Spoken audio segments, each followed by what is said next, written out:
Hello everyone, Eric Jones from North American Martial Arts. We're continuing with chuck requirements. These are going to be for our high red belt requirements. So for students who are red belt testing for high red belt. We're going to start with armpit catch. Okay. Now the armpit catch is a stopping move. So when we're spinning our chucks, we use that armpit catch to help stop our motion. Now there's two parts to the armpit catch. There's the armpit catch itself and then a follow-up catch from there. Okay, so let's break it down. What we're going to do with our chucks back, we're going to swing them down to our armpits, very much like our armpit clutching move, like this one. When we swing down, we're going to trap the chucks down in our armpits with our elbows. So we're going to swing it down and we're going to catch. You notice you can see the chucks sticking out behind me, okay? So let's do that again. Up and down. Up and down. So as soon as the chucks hit your armpit, you're going to bring your elbows down fast to trap them.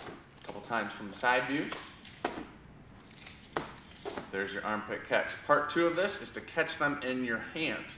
Now this is a little tricky and takes some practice, okay? What you're going to do from this position is you're going to bring your arms under, so you're going to bring your hands underneath your armpits, and the chuck portion that was trapped in your armpit is going to fall into your hand.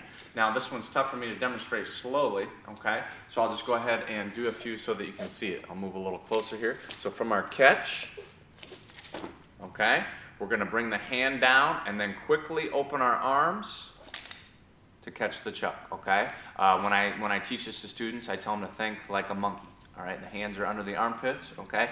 And that's how they want to grab. And then from here, we can bring the chucks down or we can go to other blocks or strikes with them, okay? So armpit catch, catch, okay? Try it from a side view. 1, 2. Now these are going to be more difficult if students have thicker chucks. This move's going to be a little bit more difficult, okay? So if you have a pair of thicker chucks, you probably want to think about getting a thinner pair. So there's our catch. The hand catch part is the tough part, and that's just going to take some practice. You just got to keep working on it. Make sure when you bring your hands down that they open and you get your thumb out of the way so that you can catch and then grab to secure your chucks. Armpit catch. Next on our list is forward figure 8 with elbow flick. Okay. Now this one we're going to do just one chuck at a time. I'll just set this one down. So we're going to do a forward figure 8. I'm going to start with my strong side.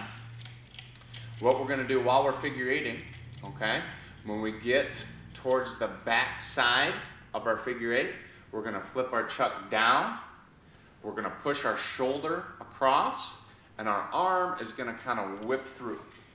That's what the elbow flick motion looks like. If you find yourself struggling with this move, practice just this motion first, and then you can add it in with the figure 8. So that is the flick. And we want the hand to really kind of go behind the back and whip through. Common mistake is I'll see students, they'll do this. They'll just swing their chuck, and that's not what we're doing. We're not just swinging. Our shoulder is leading, and our arm, our whole body turns, and our arm follows through. With the figure 8, looks like this. And then we go right back to the figure 8. I can do as many figure 8s as I want. Okay, I can do an elbow flick every figure 8 if I want. Okay, or I can do 3 or 4. Elbow flick. Weak side, again, is going to take some more time to develop. You're going to do your forward figure 8, elbow flick on your weak side.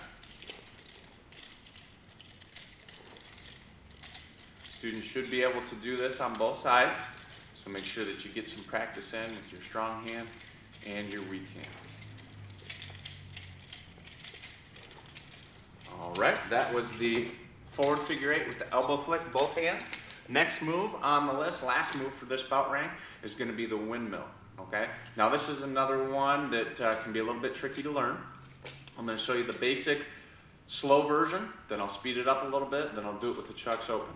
This move is another momentum move. Okay, so it requires momentum of your hands in order to keep your chucks extended. So it's not really a move that you can do slow, but you can practice it slow with your chucks closed.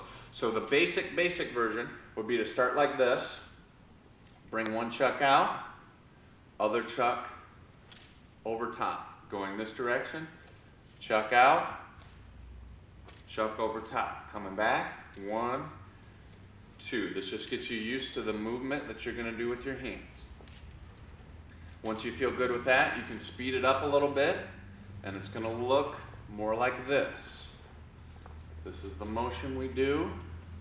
I'm alternating the hand that goes on top. Nice big fluid motion. And I'm also turning my body a little bit when I go from side to side.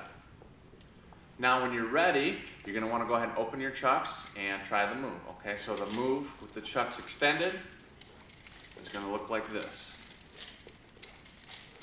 Again, it requires momentum. You have to be spinning your arms relatively fast so that your chucks stay extended.